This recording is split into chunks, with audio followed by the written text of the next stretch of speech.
자, 그럼 후보자를 소개해 드리겠습니다. 기호 8번 무소속 안정권 후보입니다.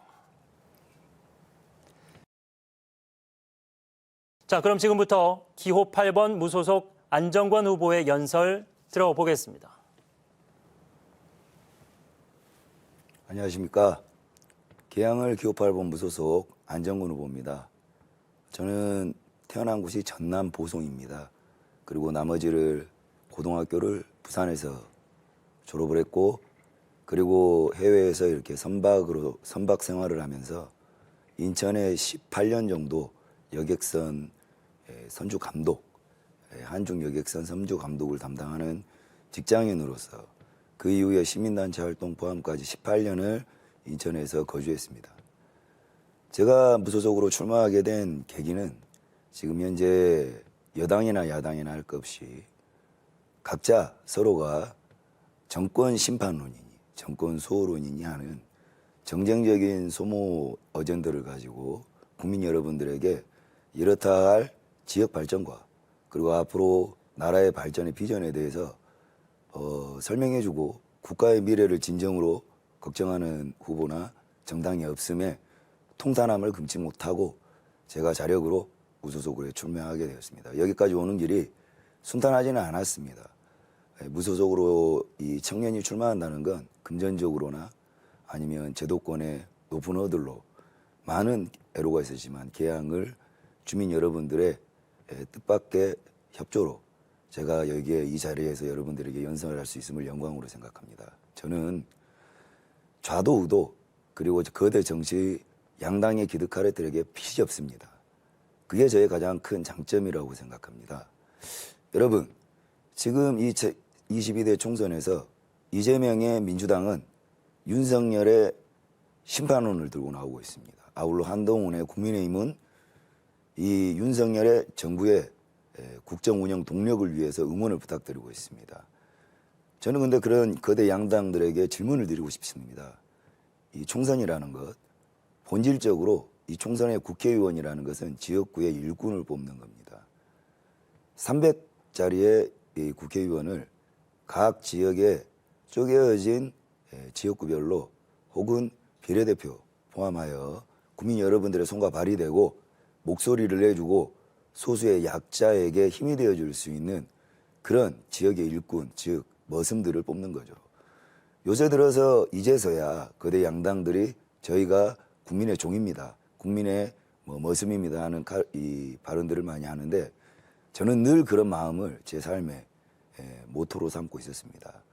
누군가 일을 할 때 리더로서, 조직을 책임지는 회사의 대표로서 이 조직을 이끌어갈 때 대표가 직원의 머슴이 되어야 되고 그리고 비를 맞는 우산이 되어야 된다는 인생 철학이 이번 총선 출마에도 똑같이 녹아 있습니다. 국민 여러분, 만약에 이들 거대 양당들이 주장하는 정권을 심판하고 또는 정권을 심판한다 한들 지난 박근혜 대통령 탄핵을 통해 만들어진 문재인 정부가 그렇다면 정권 탄핵, 무능한 박근혜 대통령 구호를 외치고 나와서 5년 동안 이 정부를 멋지게 이끌었습니까? 또한 그때 여러분들께서 힘을 실어줬던 민주당의 160석, 그 야의 180석은 이제 와서 무슨 여권의 거대 정권 탄핵을 이야기를 하는데 그때 많은 표를 국민들이 주었을 때 뭘 했습니까? 아주 비겁한 변명이라고 생각합니다. 아울러 여당 또한 마찬가지입니다. 이대로 지금 정부가 탄력적으로 이 운영을 할 수 있고 이 국가를 리더십 있게 끌고 갈 수 있게 비전을 제시해내지 못하고 국민들에게 답을 제시해내지 못하니 그저 한번 봐주십사 하는 말로 국민들에게 나약한 비겁한 변명을 하고 있다고 생각을 하는데요.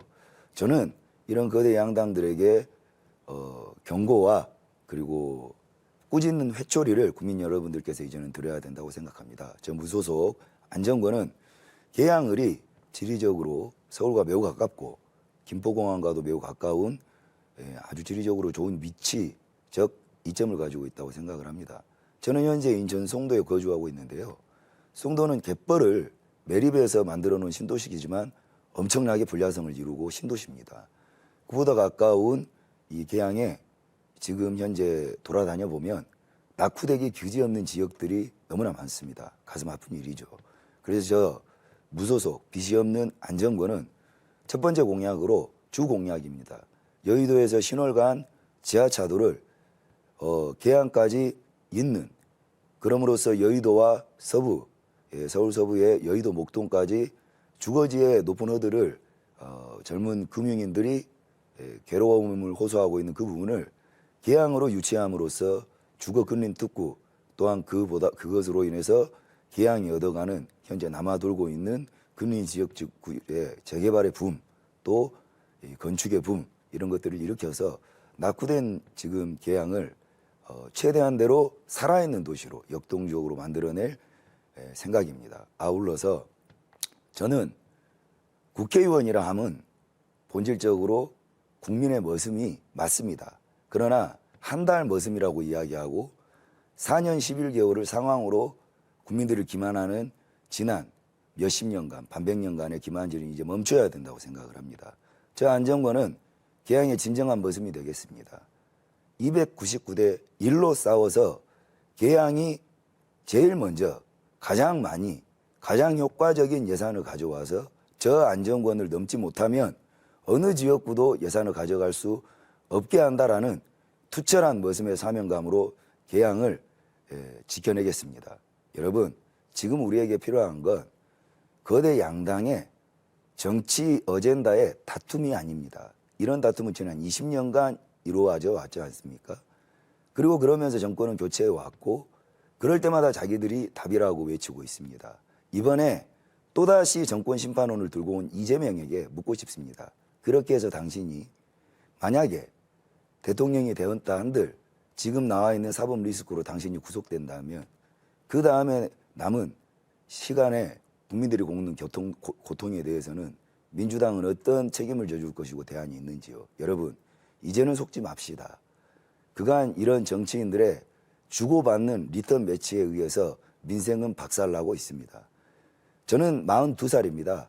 우리는 지금 나라가 점점 늙어가고 있죠. 그러나 세계는 AI를 중심으로 해서 신반도체, 4차 산업을 통해 정말 젊은이들의 명석한 두뇌와 에너지와 그리고 창의력이 필요한 시대입니다. 저 안정권은 보시다시피 국회의원답지 않은 말투와 용모와 그리고 이 폼새를 가지고 있지만 여러분들이 편견을 빼고 바라봐 준다면 이게 대한민국의 가장 역동적인 젊은이의 모습일 걸로 저는 여러분들이 충분히 이해하실 줄로 믿습니다.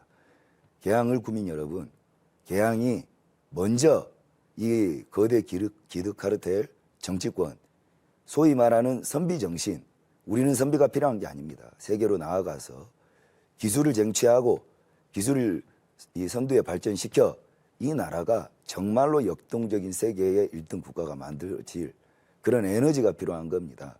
저는 감히 바라건대 개항을 해서 민주당에 그간 습관적으로 표를 주던 여러분들이 10%만 저한테 표를 주면 지금 개항을을 빈집처럼 두고 다니는 이재명이 개항을이 가장 만만하니까 출마한 거 아니겠습니까?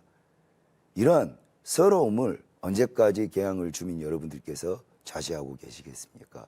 이제는 개항을 주민 여러분들께서 저 안정권을 통해서 10%라는 회초리를 들어주십시오. 그러면 직접 실험해 보시면 아실 겁니다. 아마도 개항을이 그간 5선 송영길 그리고 2년의 이재명의 세월 합의 22년의 무개발의 수치를 서러움을 아마 보상받으실 수 있을 것이고 죄송합니다. 보상받으실 수 있을 것이고 아울러서 정치권에서 소외받지 않는 지역이 될 겁니다. 거기에 이 안정권이라는 싸움꾼 그리고 거침없이 말할 수 있는 자유스러움 청년의 도전은 지지받아야 마땅합니다.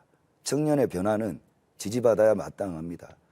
손가락질하고 구태의연함 그리고 제도적 궤도의 관성에 젖어서 젊은 꼰대가 되어가는 세상 그런 꼰대, 젊은 꼰대를 바라는 세상은 이제는 배제되어야 됩니다. 저는 진실로 청년을 이야기하는 정치가 다시 되살아나야 된다고 생각합니다. 말로만 하는 청년 정치 56.7세 청년이 없는 여의도에 진짜 청년의 바람이 불게 안정권을 개항을 여러분들께서 표로서 지지하여 주심으로써 이 정형화된 틀의 변화가 이 대한민국에 필요하다라는 이 바람을 불러일으켜 주시기를 간곡히 부탁드립니다. 무소속 8번 안정권으로부터 시작되는 정치의 변화 꼭 한 표 부탁드리겠습니다. 감사합니다. 네, 10분의 시간 아주 잘 활용해 주셨습니다.